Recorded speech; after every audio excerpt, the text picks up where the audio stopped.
Hello, my name is Adam Freeman. You are watching a very special edition of Comic Industry Insiders. This is a podcast that we normally do once a week, where we talk to the movers and shakers, the people behind the scenes of the comic book industry, and get to know what they do and who they are, and what kind of lessons you can learn from them for your business or career in comics. Now, I'll tell you, we did this live show on New Year's Eve, and it was so much fun. We decided that we are going to start doing one regularly, and we said we were going to our first one was supposed to be next week. Today, we all woke up and saw the news of Diamond Comics filing for a Chapter 11 bankruptcy. And my buddy Brian, come up on the screen here. Brian and I were talking, and we were talking about the live show. It's you, buddy. Two bearded bald guys. We were just talking about comics, and we came up with this idea of just jumping ahead and doing a live show tonight. Is that pretty much? Yeah, that's how I remember the morning going. Pretty much. But before we get there, just 1 second. I just got to do a quick little thing. Welcome. It's a really weird Meanwhile at Manage Comics at the same time. Sorry, I had to get that in. All right. It's okay. As soon as Kyle goes up on the screen, he'll do his intro too. And this is breaking news on the EXP. So, we're all here. None of us know what's happening. So this is a partnership between the three of our groups here, the EXP, Comic Industry Insiders, and Manage Comics. And we wanted to try and get a bunch of people together to talk about what does this mean, right? What does this mean for our businesses? What does this mean for your business, your publishing company, your comic shop? What does it mean for your favorite local comic shop? The guy that you visit once a week, he's going to be stressed out about this. What are you going to be hearing in the next week or so? There's a whole lot of people just guessing wildly about what this means. Brian, you've had that's right. Ed Greenberg is in the audience somewhere, also bald, also bearded. You've had the morning, the afternoon to talk about this. I mean, all of our phones have been blowing up today. Yeah. What is your big your like 10,000 foot view of this so far? For sure. I mean, opportunity is the number one thing, right? Like, there's tons of opportunity right now. It's a little bit scary. There's a lot of people that are worried about what this means. But it's not entirely unexpected. That's the big buzz that's going around with everyone. And not only that, but it's also like we've kind of been slowly preparing for this, right? Like between the Comet data standard, between different points of sales that have been kind of popping up in the last few years, between different distributors. Like, this is not the apocalyptic situation it would have been even a year or two ago. This is actually a situation where most of us are going to be okay. Some of us are going to need more hand-holding than others. And some of us are, going to end up awesome at the end of this. So I think there's a lot of opportunity right now. And I'm seeing this as like a positive evolution of the market and not, oh God, the sky is falling. I think so too. I think that I feel for my friends at Diamond. I know that they're all having a really rough day. 100%. And I know that many of them have been trying to figure out where their lives are going now. And is there a space here? I think it is good to note the difference between a Chapter 7 bankruptcy, which is we're shutting the whole thing down, and a Chapter 11 bankruptcy, which is please give us a beat. Let us collect our thoughts. Let us get our business back together. I know that you and I had some discussions about this, and we got confused, mostly because you're Canadian and laws are there, just something that they made up and drew on the back of a sketchbook. Beavers, mostly beavers. Beaver pelts is most of the laws. I think that there's a lot there. I know that let's jump into your presentation. I know that you put together a wildly attractive presentation. Oh, it's so ugly. It's so ugly. Go ahead and talk us through this. Like, where do you think, what are we looking at? Yeah. So a couple of things that we're going to talk about. We're going to do a little bit of context. First of all, I think when you see, John Jackson Miller from Comicron put out a slide today. And when you see that slide, it's startling, and this becomes less surprising. And then we're going to talk a little bit about, where the market was, what happened with the curveball, opportunities in crisis. And we really want to make this interactive. So we're going to ask you, the audience, questions. And Kyle, if you can pop up questions when people, have them, we'll definitely address them. So I'm going to just start out with this slide because it's crazy, right? You see that thing, and let's bring that guy up. 2019 Diamond was 100%. Marvel and DC accounted for nearly 70% of their overall market. You add Image in there, and you're looking at almost 80% of their market. And after 2023, that dropped dramatically. Like they went down to 16% of the market, and most of that they were buying as wholesaler. Because Marvel and Lunar was all wholesale stuff. So yeah, it's a stark and kind of dramatic shift. And I think that's kind of one of the biggest changes. I think it is good to note, though, that as a reseller, my understanding, and this is just behind the scenes, I don't know anything. I've not seen any of the contracts. I don't know what anybody's invoices look like. But my understanding is that once Diamond was able to start essentially reselling, right? Let's call it like sub-distributing, however the technical term is for what they were doing for Marvel and Image, their profits actually, my understanding is, went up per transaction because they were no longer essentially just being paid a fee to, take it from Bob and give it to Jenny, right? So I think that's really that was how they were able to stay alive for as long as they were before this happened, was that they actually were, for the accounts they were able to keep, able to make more per transaction.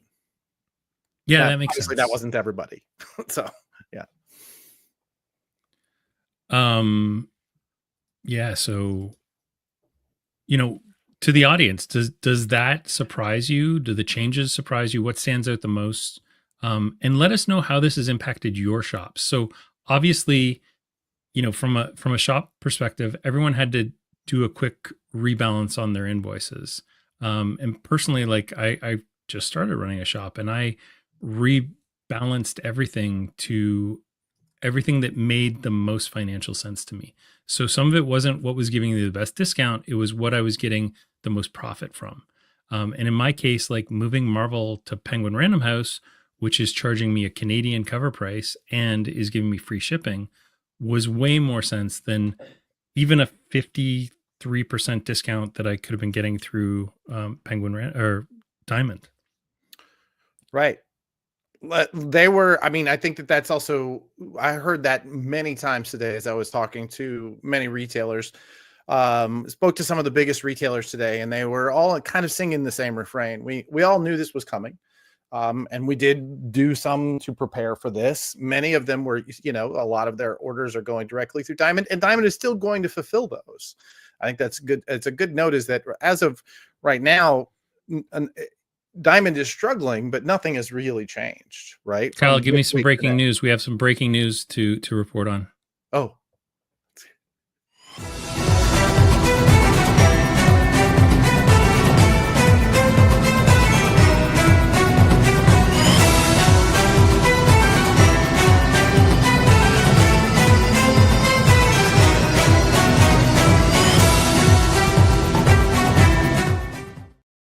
So just shortly before we went on the air, Lunar sent out this email, which said, due to Diamond's announcement today, Lunar will be accepting late 113 Image FOC orders from customers to fulfill their existing orders placed with Diamond. Orders placed solely through Diamond will not be fulfilled. So if you have currently got Image stuff coming from Diamond as of 113, which was the last weekend's FOC, you have to replace those through Diamond. Now, Image is going to be printing based on all order numbers that were received yesterday, but you need to get that through Lunar from now on, because it doesn't sound like Diamond will be fulfilling that. Yeah. Well, all right. So nothing has changed. Obviously, something has changed. That's another domino falling. I think that we're going to see a lot more shifting. We're going to see a lot more changing. Chaos sometimes though can be good.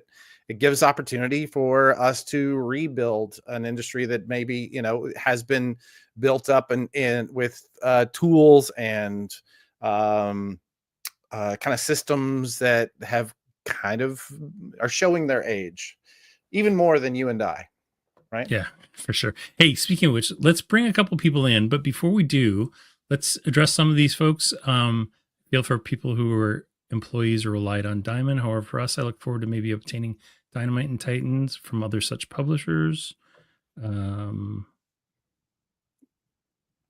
Less concerned about Diamond, very concerned about Alliance. We're a hybrid store and source many of our games from Alliance. Penguin feels like it's stepped up a lot in the last few years, even ahead of this. I agree. And I mean, Penguin was the first ones to the table with Comet and really helped us to make a lot of changes, even as recently as like this last couple months where we had Penguin Random House people who were implementing it, who were helping us, boots on the ground. So huge. I think that DC might be next because sales down. That's not what I'm seeing at all. that is not what we're seeing at all, Far Side. In fact, we're through the POS data that we're seeing right now. DC is actually making quite the comeback, and I feel like you're probably looking at whatever's going on in your particular shop, which I totally understand. There's this note that from Cheryl Sloboda, I think is actually good. Let me go ahead and I think I know how to do that. Do I know how to do that? You just hit the little. Look at that! I did that. Look, Cheryl is noteworthy. That Cheryl was an ex-Diamond employee and one of the early architects of their POS system, Comic Suite. Ooh, Comic Suite, really? Yeah. Why are Cheryl and I not best friends? Well, we should be best friends. Is a content creator for textile people, like knitting folks. Yes, I like to knit. Come on, really? Are you a knitter? I can be best friends. 100%. I believe. Cheryl had a show here on the EXP for a long time where she gave cosplay tips and updates and how to do better cosplay. Wow! Shout out Muppin and So Much Cosplay. Absolutely, nice. Absolutely. With her note about Lunar protecting itself from non-payment. Obviously, that's it makes a lot of sense. If you're dealing with Chapter 11 bankruptcy, you're going to make sure that you want to continue to get paid, even though the court might say you need to wait. So it makes a lot of sense. Yeah. Penguin and Lunar have both done a great job in the last year with their orders and packaging. Last year, I can't say the same about Diamond. I mean, I just got my Diamond order today. I still think they have the best boxes in the industry. Like the flat bottom on their boxes is so good. And Canpar just abuses the crap out of those boxes and they live. So I got to agree though, like Penguin and Lunar have both done a really good job as well. I got to, selfishly, my biggest concern is their POS and database maintenance. No way they'll continue as a company. I mean, I don't think that there's no way they'll continue as a company. I do have concerns about the POS and database. And I think that we've got some, hopefully some solutions for that coming down. He says as being part of the solution. I mean, you and the crew over there at ComicsPRO were able to work together to create the Comet standard and use that as a way of integrating data into your systems. And hopefully we'll see tools built on that. I don't want to speak for you out of turn. I'm sure things are happening. One last one. Our buddies at Variant Edition, Image Universal has been contacting American DC customers, telling them they have access to product lines. So Universal's reaching out to them as well. That's good to know. Why don't we bring in a couple of our guests and make it not a bald white guy, white beards. So. Listen, in times of turmoil, what you need are bald white guys. That's true. It's true. We're like big warm hugs. Who should we bring in? I think number one, let's bring in Joe, and because the next one I think is more of a nice step into opportunity. Joe Murray, Captain Blue Hen Comics and president of the board of ComicsPRO. I'm from Hair Club for Men, and I'm also not only a member, I'm also the president. Look at you, Joe. It is fantastic. That is a mane to be proud of. Luxurious locks of yours. What has your day been like, Joe? How is the life of the leader of our one and only trade organization? I was languishing in bed this morning when when I got my first text about it at 10:13 this morning. So it's been running ever since. So I have no Hear you, doubt. brother. yeah, we've been making calls and having, we've had a board meeting and we're discussing things, and we're trying to get information out to people as fast as we can. Just the reminders about check your email. That's the main thing everybody needs to be doing right at the moment, is checking your email constantly. So 100%. 100% is just staying on top of. I think it's, in the best of times, are my kid actually today looked at my phone and said, "How do you have 4,000 unread emails?" And I'm like, "Kid, that's nothing." Yeah, that's about the number I'm at as well. 4,248. That's all right. That's a standard, a professional amount. But yeah, I think it's a good note, is that, in the best of times, it's really difficult to keep up with the news. But in times like this, you absolutely must, because people are going to be asking. Your customers are going to be coming in. For me, your clients are going to be asking, what do I do next? Right. There's a whole lot of that conversation. Yeah. Yeah. I think that I've always said that it's very difficult to fix a boat while it's on the water. And this Chapter 11 just gives Diamond an opportunity to go into dry dock to see what actually can be repaired. And that's kind of how we should take a look at it, in the short term. So. I do hope so. I will say, to be fair, I mean, when I read it, my first interaction, and I'm a very positive guy, is, they're filing Chapter 11. They're not filing Chapter 7. They're selling off what I'm told are the actual profitable assets, meaning Alliance Games and Diamond UK, and then stepping back and trying to restructure. That's my best case scenario. Is they're here to try and fix this. They're here to try and create something better out of it. I will say, Cheryl points out that in the Diamond FAQ, it appears all the divisions and companies are for sale. POS might be for sale. I gotta go. I've heard this from a couple different people. What's that? I gotta run. I need to talk to a bank real quick. I've been told. Actually, I'd offer them a bucket of pucks and a hearty handshake at this point for that. I don't think it would take much. Yeah. But I am hearing that they're open to a sale, and that just makes sense. They're running a business, It's true. Real quick, I was confused about Chapter 11 versus Chapter 7 this morning, and so I did some research on what it is. So Chapter 11 is the one where you can restructure your debts, and so it's not the death knell that like Chapter 7 and Chapter 15 or whatever the final one is. Chapter 11 really allows you to look at all the debts and assets you have, restructure everything, and then come out of it. The idea is to come out of it stronger than you were when you went in, and they're still able to operate. So they've got a line of credit from, was it Chase Morgan? $41 million line of credit, which is going to allow them to keep operating. They'll still be able to make payroll. But it does introduce some uncertainty for comic shops, predators, because publishers, because credit terms, shipping timelines, and product availability may be impacted. So we've already seen the lunar shoe drop. The PRH shoe could also drop. But part of the protection is that your suppliers still have to supply you stuff. So, it's not super dire.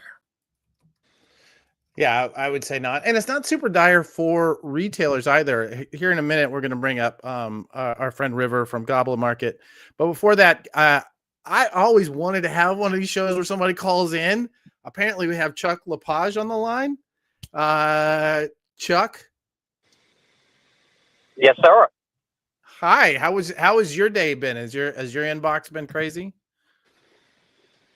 My inbox did not explode, but it certainly is interesting news. Given that what I do is let people know what comics are coming out each week, this does change a lot. I'm sure. So really, my question is...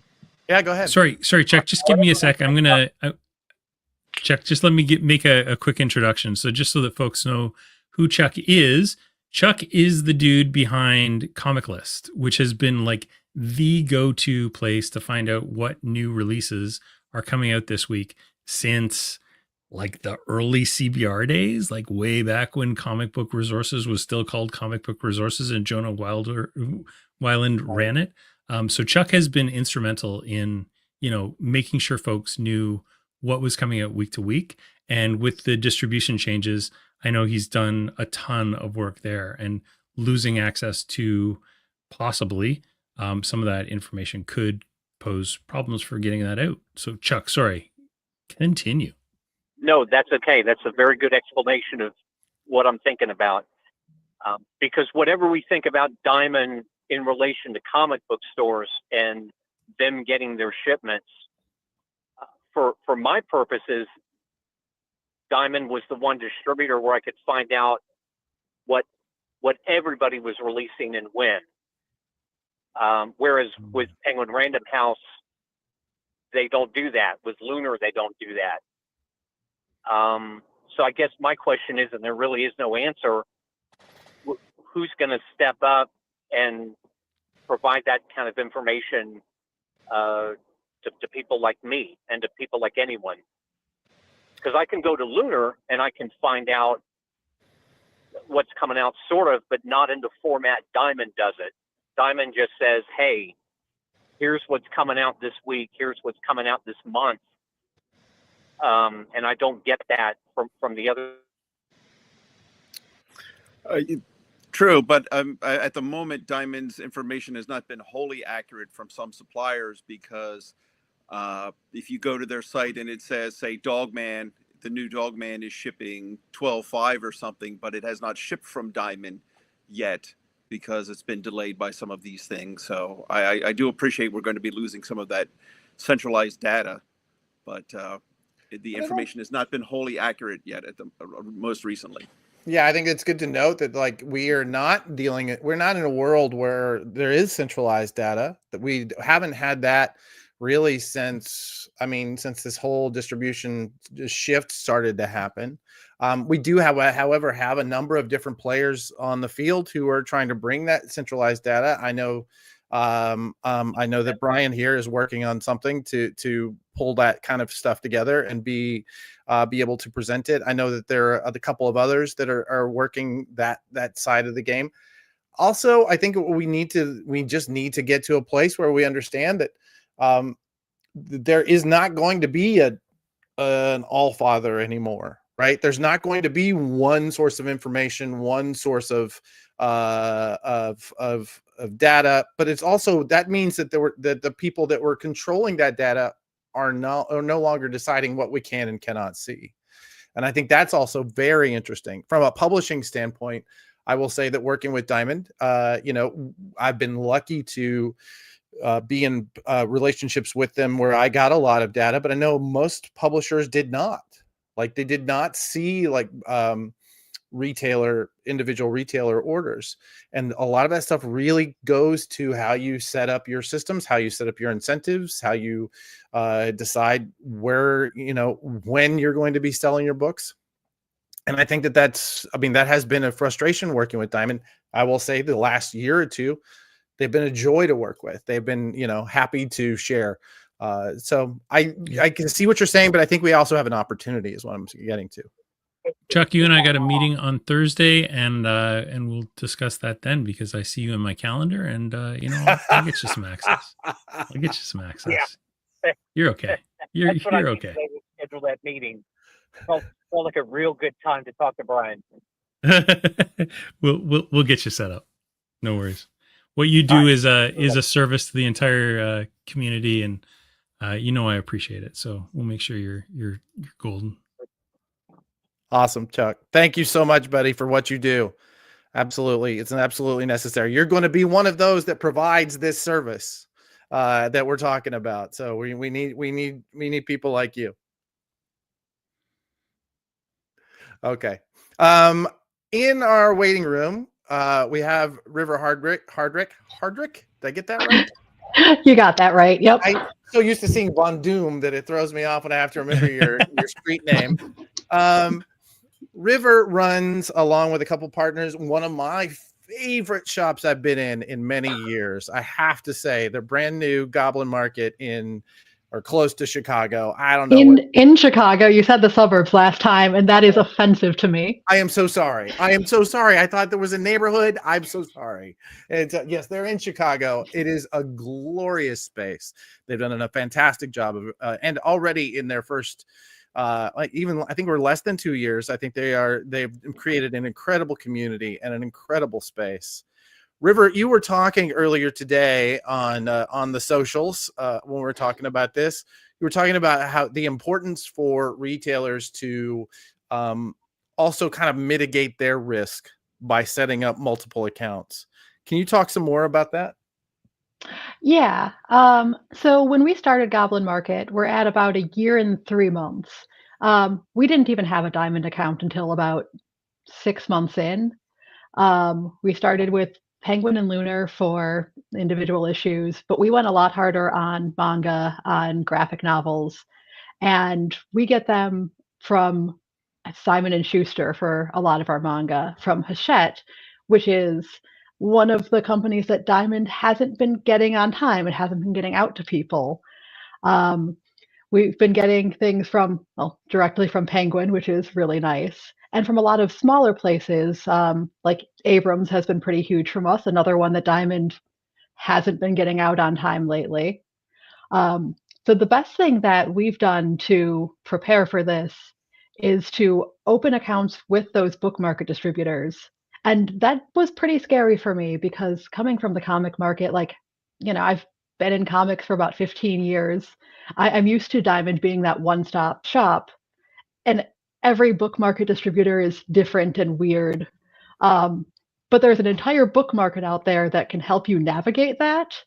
And it's so much easier once you get it started. You're not fighting late shipments. You're not wondering, hey, why does the bookstore down the street, why does Barnes & Noble have this book that just came out? Why do they have Dogman? And my customers are asking and I don't because Diamond hasn't gotten it out to me. Right.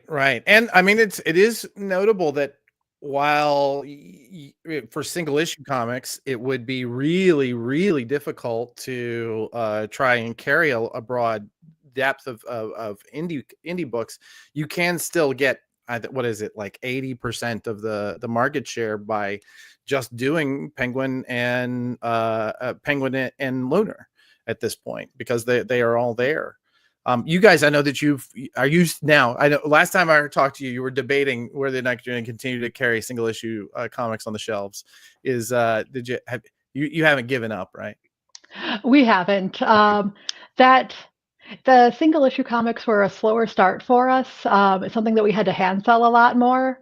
And Don, who's at the store hand selling right now, has been really good at getting our customers who are used to manga, who are used to reading things in graphic novels or used to reading things on their phone, getting that first comic in their hands. Yeah. And that's really what we were hoping for, because Don also comes from the comic industry like me. We love the floppies. We've got our short boxes under our bed and, everywhere else, like I'm sure all of you do.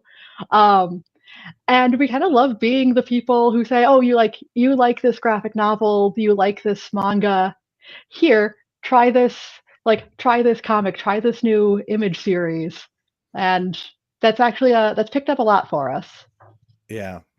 That is wonderful. I'm so glad to hear it. It had me a little bit worried while I was there. Morgan Perry, definitely a friend of the show, agreeing with you absolutely. And honestly, especially in Morgan's world, it would be difficult to have as much manga as you guys carry if you were really just only a Diamond only shop. Is that right? It's true. Oh yeah. Yeah, with Penguin has been great for us. So, and the Morgan, the Square Enix stuff has been doing amazing. But anything that we can get from Penguin, that's one of our best places to order because we can restock in under a week. We can go, one or two copies of things. Yeah. Yeah. And we don't have to be ordering super heavy. We're not waiting a couple of weeks like we were with Diamond for reorders or paying a crazy amount of shipping. Yeah, absolutely. Absolutely. Well, thank you so much for coming on. I definitely appreciate that. Joe. If retailers are intimidated about trying to order from a multitude of vendors like that, there are some ways that you can simplify it. If you have enough volume, you could set up an account with PubEasy, and then PubEasy allows you one centralized place to be ordering from Hachette and Abrams and Simon & Schuster and all of those things, and kind of keep track of that a little bit better without having to sort of be constantly doing with a bunch of people at one time. So. Yeah. So you don't get the same discounts that way all the time. You don't always get the same discounts. There are some downsides to it. Yeah, So getting a good getting a good relationship with your rep and getting those little bit of extra discounts, that's really important. Yes. Wait a minute. Are you saying, hold on a second, I feel like this is breaking news. I don't want to do the whole thing, Kyle. Don't tell. Hold on. I'm getting from my producer. No. Yes, it seems that if you are nice to people and you develop relationships, that you might actually there are benefits to that in running a business. Oh, okay. It's hearsay. I would say our PRH sales rep is almost a member of my team, almost a member of my Captain Blue Hen team at this point for the things that they've helped us out, and Scholastic as well. So yeah, Simon & Schuster for me, that's the one I really get in with the rep. Yes. 100%. Wow. Well, thank you, River.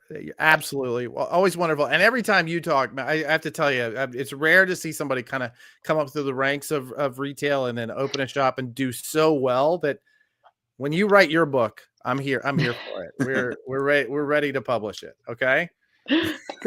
Joe, stick around. Sorry, I cut off River. I'm the worst. It's all right. Carry on. I was just saying bye. Okay. Canadians. I was just about to kick Joe out. I was about to kick Joe out and say stick around because we've got another guest. Well, actually, before we kick out Joe out, I do want to. Something came up in the chat, and I think it's something worth talking about with just Joe. The question of Free Comic Book Day.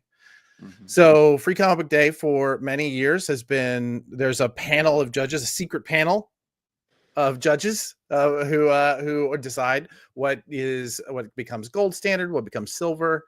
I'm not asking for you to corroborate whether or not you are or not on that panel, or if you know who is on that panel. But what do you know now from your position about the future of Free Comic Book Day, even assuming that this doesn't go, in a nice way?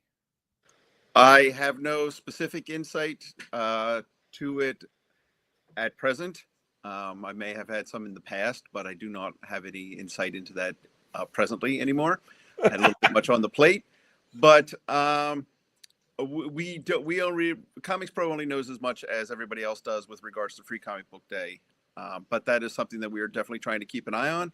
And there's already going to be, even if Diamond disappeared immediately, there's still, I believe, going to be enough items available from PRH and from, I know that DC somewhere down the line will be offering pseudo Free Comic Book Day books at that same time. So there certainly will be items available to us. So I don't think we're going to suffer for that. But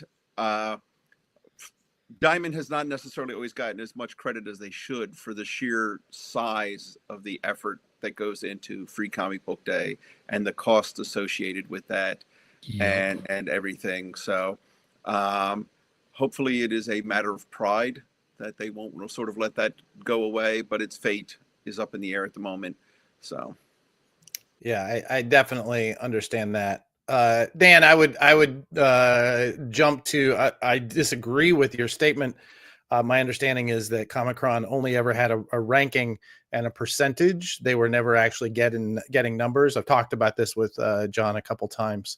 It's been one of the challenges in trying to present any real data to the market is this belief that we've always had data and we suddenly didn't. We never really did.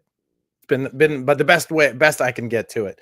But you wanted to intro somebody else that we have in the background, Brian. Yeah. You want to bring him in? Also that may not be true forever. Just saying. I'm not going to say why or how. Listen. Yeah, I won't give away your secrets. You don't give away mine.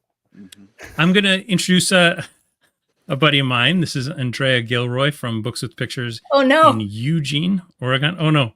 You're frozen. It froze me right as I was itching my nose. It's definitely on purpose. That's awesome. Welcome, Andrea. How are you doing? I'm all right. How's your day been? It's been a day. Long and full of data, it turns out. We finished inventory yesterday, so today was all of the spreadsheet work in the following up of inventory. It's nice to feel like everything is the right number.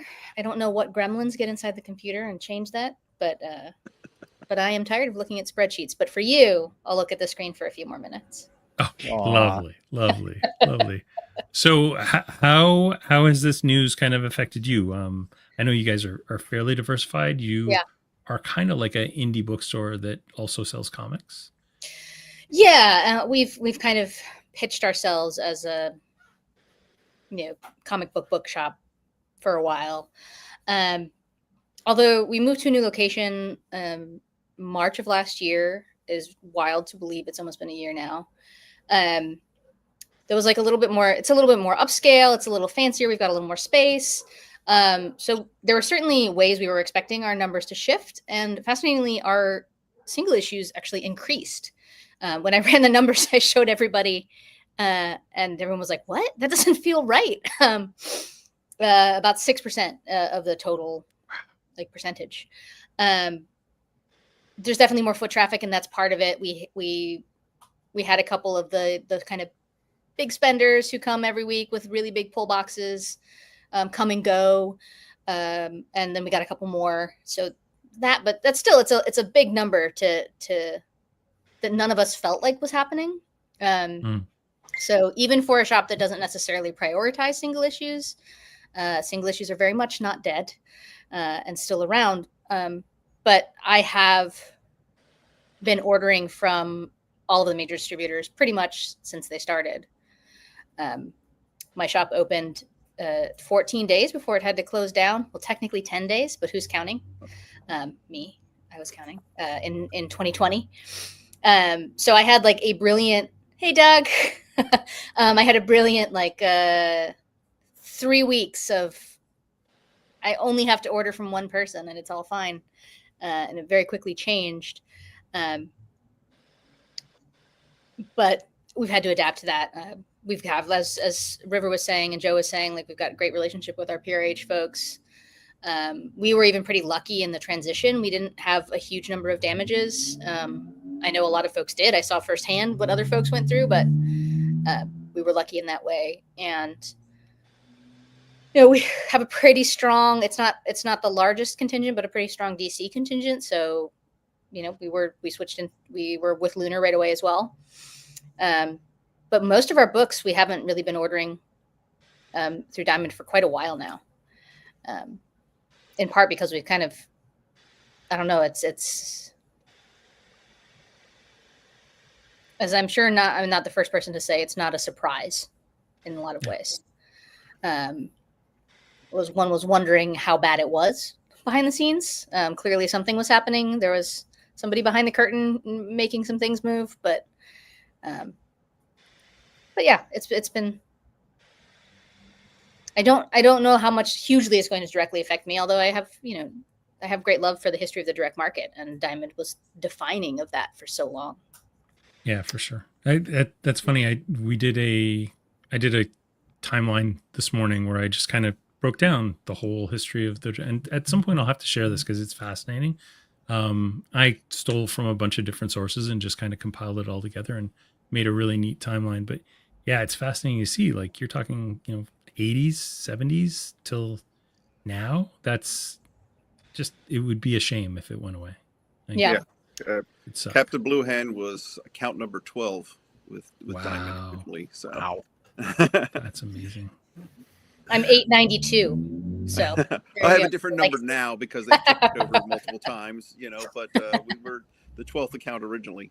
So yeah, Dan, this is the whole shooting match. So did anybody see the second ICV2 article where they broke down how much money is owed to each individual company and who holds, which company is, who has the stock in most of the companies. I don't know if anybody saw that. That's breaking news potentially. Oh no, don't do it again. I'm not. You don't. Kyle, we need a shorter breaking news. But, breaking news, breaking news, breaking news. There we go. Yeah. So there is. Yeah, I did see this earlier today. I just didn't read a whole lot of it, but I did see that Penguin Random House is their largest secured creditor. Yes. Yeah. Bandai and Nika are the next two. But Bandai at the and same Nika, time, that's when those surprising. numbers seem intimidating, I don't know exactly. Perhaps Adam could speak to this, having been on the publisher side. Is I'm assuming that when they give the total amount of debt, that's up to this very second. Like if I were to say the total amount of debt that I had as a store, it would be a intimidating number, but that's not really true because it's, cash flow, how much of this is owed at this moment, and it's not necessarily back debt. But it does still look like that $41 million won't necessarily go extremely far, but that should be enough to cover the majority of the debts to allow them to continue to go forward, as necessary if possible. But well, and so much of running a company that size is not about, it's not like running a shop where you run everything out of a cigar box, right? $100 goes in, $100 goes out, right? Or $60 goes out, so you get to keep 40. It's not really the same thing for large companies like that. We did an interview with Kuyu Lang, who is, I was hoping to get him on tonight. We'll probably try and get him on a future episode when we talk about this as it goes further along. But where he talked quite a bit about how these companies will be able to push loss to another year, to another quarter. They're, declaring income. They're deciding this based on their overall tax burden. There's a lot that goes into this. I don't want to set myself up as an expert. I've never actually, I've only ever been on the bad end of a bankruptcy where I was, owed money, and who you are. And I remember, but it's those kinds of things. Like you gotta be, once you get to those size numbers, it's almost, unless you are one of those big debtors, it almost doesn't even really matter, because it's really, for them, it's about structuring the debt. What are the assets that they can structure the debt, meaning borrow, right? And that's at the end of the day, that's what it is. It's how much can they get access to get themselves out of this, so they can get back to bringing money in hand over fist, which is what they did forever. I was also reading so they're starting to sell off parts of the Jeppy enterprise, which is why they have Alliance up. So Universal hasn't purchased it, but they have placed a stalking horse bid, which is usually the bid that sets the floor of the thing. So that's $39 million. So there are potentials. Now Alliance probably has debt as well that it would have to pay off from that money. So they have assets like Overstreet and things like that are definitely up for grabs right now. I have the article up in front of me. Do you want the numbers? Yeah, sure. Please. Can I ask a question for real quick? Is that how many of you had heard the phrase "stalking horse bid" before today? I sure hadn't, and now I can't get rid of it. So. It's funny. I had heard it, but I never really knew what it was. I had heard it, but only when I declared bankruptcy and somebody bought my backstock. Which is a joke that I make because Henri Compin, who's another retailer, bought my backstock and then just sold it back to me 6 months later. Anyway, I know Henri. Yeah, Henri's a great guy. So Diamond owes Nika, which owns WizKids, for which Alliance is the sole hobby distributor, some $2,682,994. I would guess that Alliance's total is going to be like 5 times that, because they also have Fantasy or FF and several other unique game distributions that are only Alliance now that you can't get other places. So it's one of those is that, Bandai. Speaking of like interconnected things, Dan asked us a little bit about publishers who still owe Diamond money and how we might receive their stock. One of the things that I'm curious about is the Dungeons and Dragons. which is Wizards of the Coast, but that's connected to Hasbro and WizKids, and some of that's held by Alliance, and some of it's held by Diamond. And I know my store is not unique among comic stores, and also having a pretty robust gaming section. And so, not just for comics publishers, but for some of these kind of the product like role-playing games or board games, that's also going to be tricky going forward. ICV2, Alliance also has major creditors in addition to Bandai and Nika. Wizards of the Coast is owed $914,602. Parent Hasbro is owed just over a million. Catalyst Games Lab is owed $401,483. Army Painter APS is owed $386,000. Square Enix, yada yada yada. There's a whole bunch of other things that are saying this doesn't include the manga portion, so I'm not talking to Morgan, so she can't fact check me. Is $314,000. Pokemon is owed another $280,000, and PSI is owed another $223,000. I mean, I will say that just hearing those numbers, none of that sounds insurmountable. None of it sounds insurmountable. None of it, honestly, most of that feels like it could even be well within their terms. I don't know if this is outside of the terms that they have, but like that, they move that kind of volume. But again, all of us are really guessing. I think when we start talking, unless we're talking about the actual digits of these numbers that are filed, like, we're all kind of guessing what the nature of this is. When you, like Kyle, when you say it's got to be 5x that, we don't know. We don't know. Nobody on this panel knows. What we know is what is available. What we do know is that Diamond for many years kind of set themselves up as the bank of comics. They would legitimately borrow money from people to loan money to other people, and kept many stores afloat. I can tell you, as a store that for a period really relied on back debt, they kept us open. And long enough for us to figure out how to get out of the hole that we got ourselves, that 2008 got us into. So like there's a whole lot it's easy to demonize Diamond. It's easy to demonize Jeppy. And frankly, he did himself no favors, posting videos of himself with strippers. But I think it is key to remember that, like, comics is its own, as an ecosystem, has been so incredibly stable for so long. Like, we haven't had the store count go up or down more than 4% year on year for the last something like 20 years. And a lot of that has to do with the fact that Diamond refused to shut people down. Now, they were able to do that because they were legitimately borrowing from Peter to pay Paul. I'm not saying that that's right. But that's the way business runs in many cases. So a lot of this stuff is just extrapolating. There's going to be a whole lot of that, and I would say let's be real careful with that here, so that when people come to us for this, we should be careful. But we'll do our best to try and actually get hold of people who know some more of the details, and we can talk about that. This is actually a perfect time to come back here. Nope, not there. No, wrong, Brian. There we go. So yeah, what are the opportunities and what are some strategies?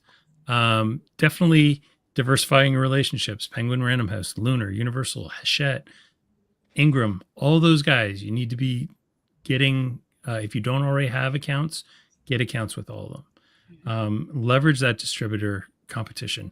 Be nice to your reps. Maybe buy them a Starbucks or, whatever your local awesome coffee shop is. And definitely look at getting better terms and incentives. And then this is some kind of interesting things to move forward. Optimizing your data, your orders by looking at how many subscribers you have to things and starting to base your shelf stock off of that. Building safety buffers around making sure that you've got stuff in stock. You should probably always have a couple copies of Watchmen, right? Those every time that the compact editions become available, I buy a bunch of copies because they inevitably go disappear again. So, and they sell like crazy. I can't believe how quickly those sell. Regularly update your pull list. Make sure you're churning out the deadbeats, right? Like you should have we have an aged subscriptions report, which tells me who is 30, 60, 90 and over that. And anybody that's over 60, they get an email that says, I'm sending you an invoice right now, pay this invoice or you're gone. And I'm reducing that to 30 this month.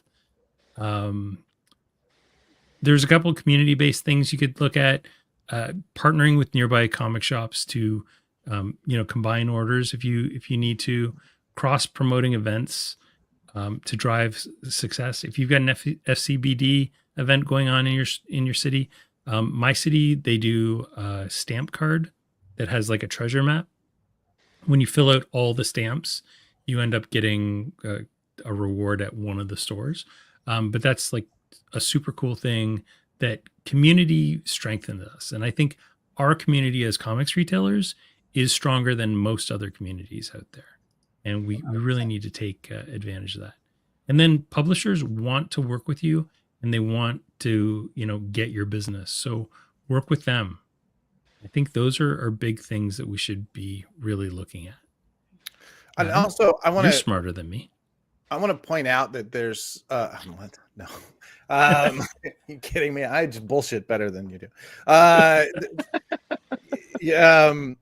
want to point out though that services like Brian's, communities like ComicsPRO, they are never been more important for running your small business, especially if you are a retailer. If you are a retailer right now and you don't have a POS system in place, that Brian calls you the Walking Dead. That is 100% true. And if you don't have a POS system that allows you to take online orders and allows your customers to change their subscriptions, single issue sales are the backbone. They are the value proposition that comic shops give.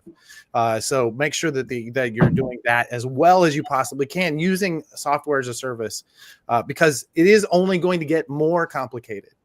I know many of you out there are saying it cannot get more complicated. It cannot get any harder. It's only going to get harder. Yes. Yeah. And Joe, we had a conversation. You remember you telling me we had a conversation right before COVID, and I said, this is going to get worse before it gets better. And you're like, no, it's fine. I'm telling you, this is going to get worse before it gets better. Yes. Well, I would, the strategy I would suggest for retailers right now is to pack your virtual go bag just in case things go pear-shaped, since that's also in our minds right now. And one of those things is something that hopefully Brian can speak to a little bit, is if you are with a POS system right now that may be in a little bit of jeopardy or may not have the support that it needs at the moment, or may not be as interactive as it should be, what can you do with your data? What can you do with it to protect all that stuff? And have the conversations with POS providers to see if it can be ported over and all of those things. Start having those discussions now. I know that I switched. I used to be a Mobi user, and when it stopped being serviced, I made the switch before I had to, because there's going to come a point where you will have to, and you don't want to be doing that in a mad rush. So talk to people like Brian who can give you advice on what to do with that. The second thing is look at your numbers and make sure that you have multiple, as you say, multiple options for ordering things, and what is actually important for you to keep in stock, which is, as Brian said as well, is controlling your inventory and looking at all of those kinds of numbers. I know that ComicsPRO is going to be trying to do education to help with this. We're hoping maybe bringing in a bankruptcy lawyer so people understand a little bit. We're going to be trying to, bring in the actually several of the people that have already been on this call as well. We're going to be looking for doing that. But there will be opportunities at the meeting, and the meeting will also be able to be done virtually as well. Opportunities to speak to a number of distributors, including we're working on trying to get Universal as well. So there's a lot of opportunity for you to take control of what you can control. And if you're doing that, you're going to lessen your stress by doing the things that you can do and not speculating madly about everything else. I feel like there's been one of the shifts for me as a newer shop owner over the last couple of years has been kind of, it may seem odd, but like an emotional shift. I wish I could be on the floor and just be a salesperson. That's what is most exciting to me is, you know, somebody coming in and getting to talk to them about comics. I can't do that and run the data and be on meetings all day or checking in with my sales reps or finding out about things. And it's difficult because part of, you know, when you think about getting into and running a comic shop, it's you don't think about, I get to sit down with my spreadsheets, and I love a spreadsheet, but that was not what I was excited about. But that's the reality of it. Is a lot of it is now, in fact, data crunching. It's planning. It's emailing. It's finding these things out, and having a store. I'm also a Managed Comics user since Managed Comics is getting some love. We switched even before 2.0 and enjoyed it and have continued to really appreciate it. It's been great for us. It's been great for our customers. And what's one of the things that's important to me about Brian's system, which pairs with Shopify, is that I get a lot of control of that data. There are some things it does better than others. It's not super great with order history right now. I know that's a long-term thing, but Andrea, that's a Shopify problem too. It's not just your fault. But as far as like a lot of the metadata, I can really dig into stuff. And that helps me in the long run. It is distinctly less fun than being on the floor. But it's, you think I got into comics to write a standard? Oh, yeah. Hey, Andrea, love a spreadsheet. Thank you so much for being on, Joe. Yeah, thank absolutely. you so much for coming on. You guys, I think, and especially in this time, we needed to have this conversation for everybody to, you know, be able to take a beat and say, all right, we're all going to be fine. We just need to work together, and we need to start checking some things off. I'm going to be teasing something that's coming up, and I want you guys to be involved with it. So please stick around, and we'll talk around the backstage. But Kyle, if you can just drop me to just me and Brian here for a second. I just want to say thank you so much for helping us, for letting us jump into your lives this evening, and to say thank you to the Experience for helping us put this together at literally the last minute. We were, you know, shifting around trying to get this together. I definitely want to thank my partner, my bald, beautiful partner here, Brian, and Kyle. Thank you, buddy. I see your audio's up. Kyle, you're a champ. As the third bald guy here, who's the least beardy at the moment, which is odd. It was a pleasure and it was an honor to be here. I look forward to doing this with you guys more often. So yeah, Tune back in this time not this time, 3 p.m. Eastern. We're announcing it now. 3 p.m. Eastern next Tuesday. What is that? The 21st? Tuesday the 21st. 21st. We're going to be doing our first legitimately scheduled Comic Industry Insiders Live, or whatever we're calling this beast. And we're going to have a way better slide deck. Like, it won't be plain white. Like that, way better. Oh, I'm so embarrassed. So looking forward to the pretty decks. Awesome. Thank you, guys. Adam, we are right up against it. Can I have 1 second here? Is that okay? Please go. I just want to leave people with one thought. If you're on Comic Suite, back your data up now. Nothing is probably going to happen, but just back your data up. You can have a local version of your data. Make sure you back up that database. The second thing is, like, I'm not afraid of my competitors. We have Comic Hub, we have Comic Shop Assistant, we have Managed Comics, there's Nerd Slice. Contact one of those places. Just Google any of those names that I said. Talk to all of us. Some of us are going to be right for you. Some of us are going to be wrong for you. And that's okay. This is a big industry, 2,500 stores, and they do the things 3,600 different ways. And that's okay. So yeah, have those conversations, you know, now, because I think that's the biggest thing that you need to look at. Awesome. And that's it. Thanks, y'all. We'll see you on Tuesday. Can I plug a thing real fast? Plug. Of course. All right. The EXP has original programming 5 days a week from local comic shops all over the country, including coming up in about 60 seconds ago with Wonderland Comics from Tennessee. Rich Davis will be doing his first ever show on the EXP immediately following this. So, guys, thank you for being a part of this. Thank you for bringing this to the EXP. I'll let you wrap it up from here. Thank you, guys. I don't have anything else. ManageComics.com, PranaDM.com. We were happy to be part of your lives tonight and to work with you to help build your businesses in comics. So thanks, y'all. Peace out, Namaste. friends. Join the party. Head over to our link tree to find all the links for everywhere the experience is all the time.